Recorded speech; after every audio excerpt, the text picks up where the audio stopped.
What's going on, everyone? Welcome back to the AT4 Overland Bound channel, and welcome to SACOR, the Strategic Air Command Overland Rally presented by 207 Overland. This event is packed with history, adventure, and some incredible rigs. But before we dive into the rally itself, let's go back in time so I can take you on my journey up here to Northern Maine.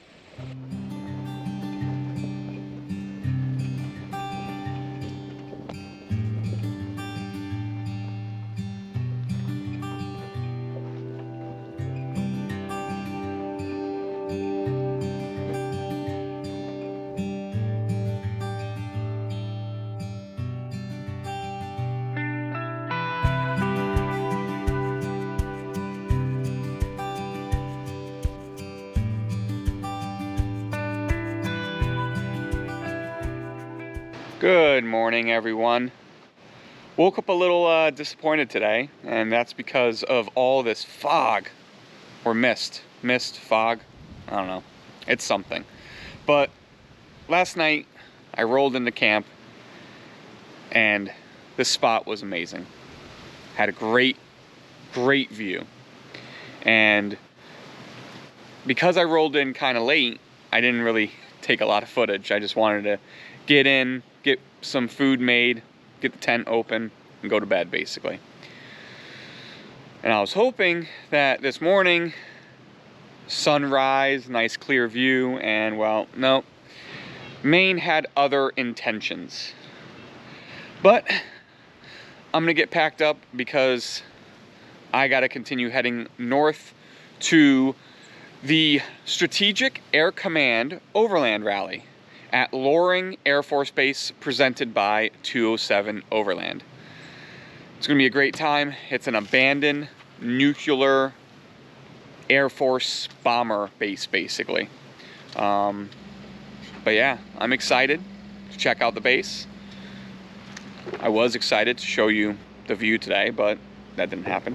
But yeah, so let's get everything packed up. Let me get down off this mountain and enjoy the weekend.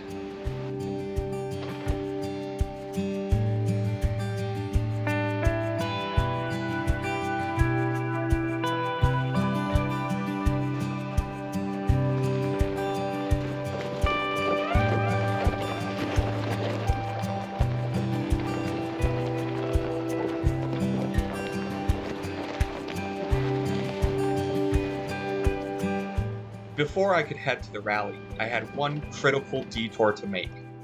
After 5 hours of pushing north all the way to the top of Maine, I arrived at Fort Kent.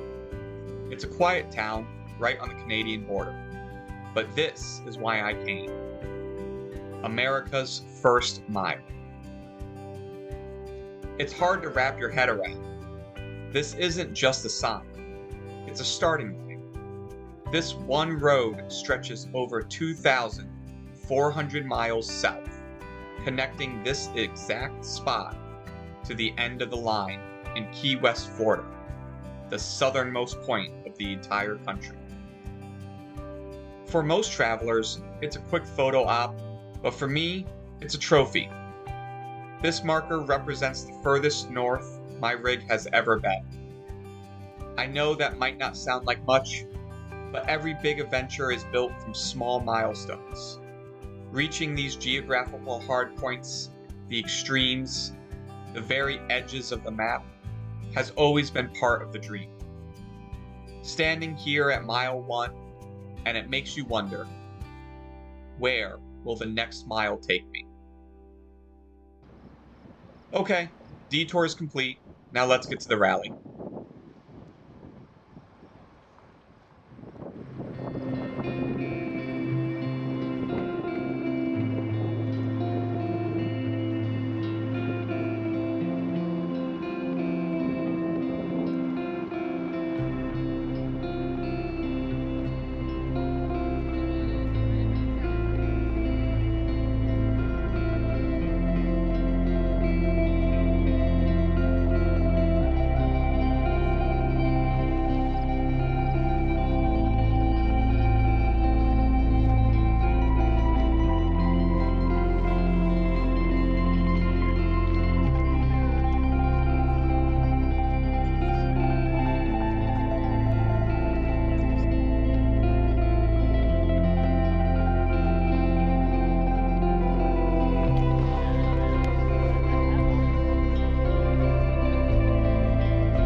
So cool little history about the area that we're staying at for the rally.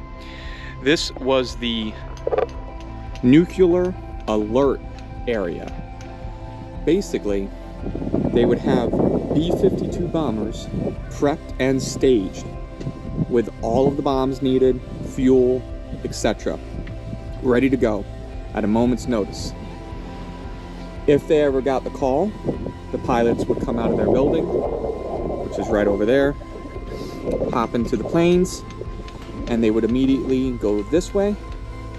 There's a gate, I don't know if you can see, but that's a taxiway that leads right to the main runway of Loring Air Force Base, where they would just take off and go at a moment's notice.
The Strategic Air Command Overland Rally takes place on sacred ground, the former Loring Air Force Base in Northern Maine. Built in the shadow of World War II, at the very dawn of the Cold War, Loring was one of America's most critical frontline defenses. In April 1947, 5 months before the U.S. Air Force was officially created, workers broke ground on what was then called Limestone Army Airfield. This would become the very first Strategic Air Command, or SAC base, built from the ground up.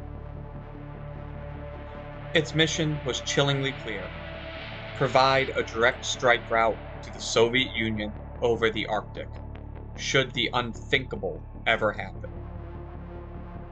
By 1954, it was officially renamed Loring Air Force Base in honor of Major Charles Loring Jr., a Medal of Honor recipient.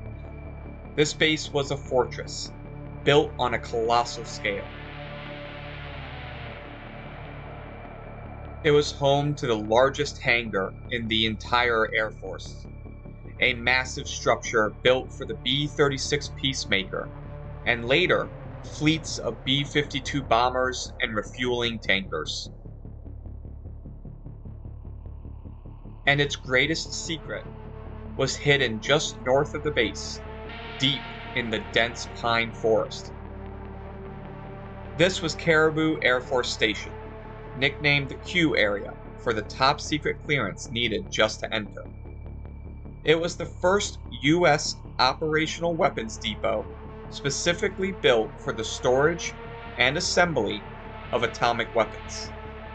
Inside its fences stood a unique 2-story, windowless concrete building nicknamed the Vampire House. This building housed the components needed to arm the nuclear bombs, along with the plutonium secured in underground vaults, which crews could only access through fortified tunnels. When this weapons depot was absorbed into Loring in 1962, it gave this base the highest nuclear weapons storage capacity in all of SAC. The arsenal hidden in these woods was unmatched, holding enough firepower to alter the course of human history. Thousands of people lived and worked here, with crews on alert duty living by their armed bombers for weeks.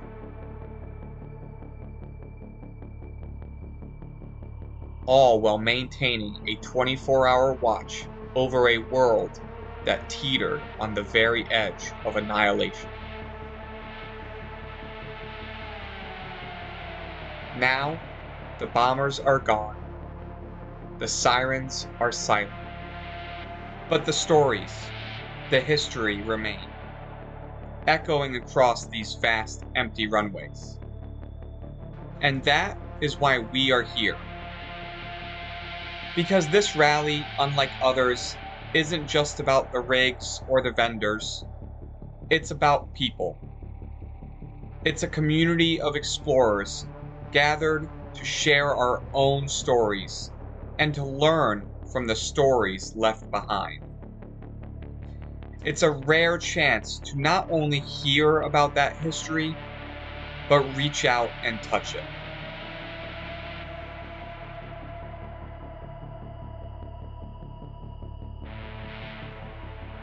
To drive the very roads and runways that once stood ready to end the world. It's an experience you have to feel to believe.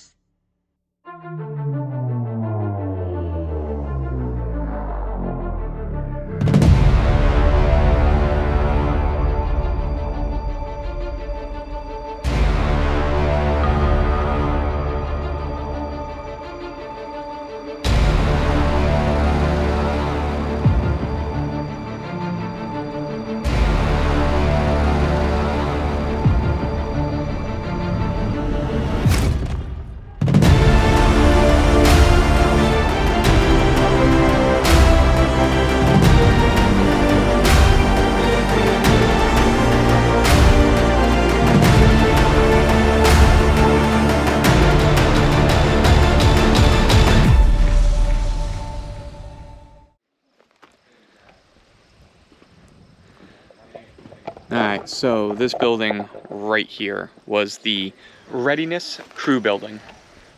During the time that this was in operation, it was probably one of the most top secret buildings in America, especially during the Cold War.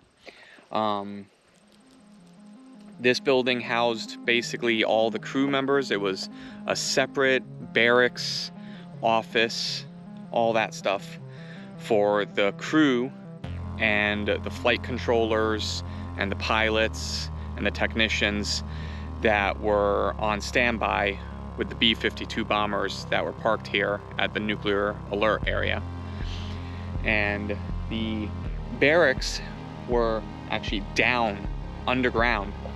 You can see that there's a few tunnels right there that go downward.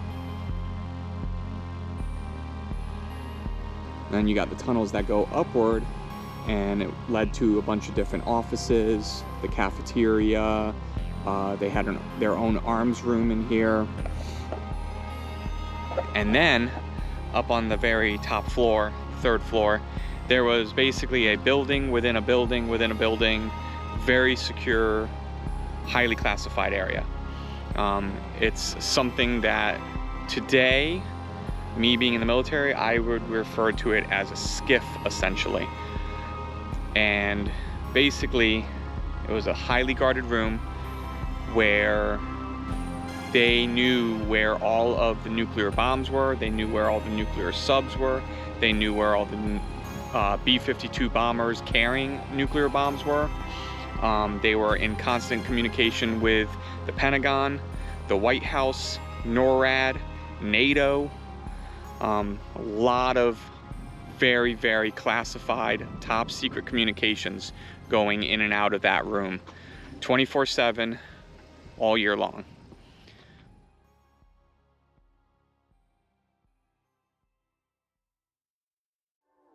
After 3 historic days, our time at Loring comes to an end. As the rigs roll out, the runways of the largest strategic air command base in history fall silent once more.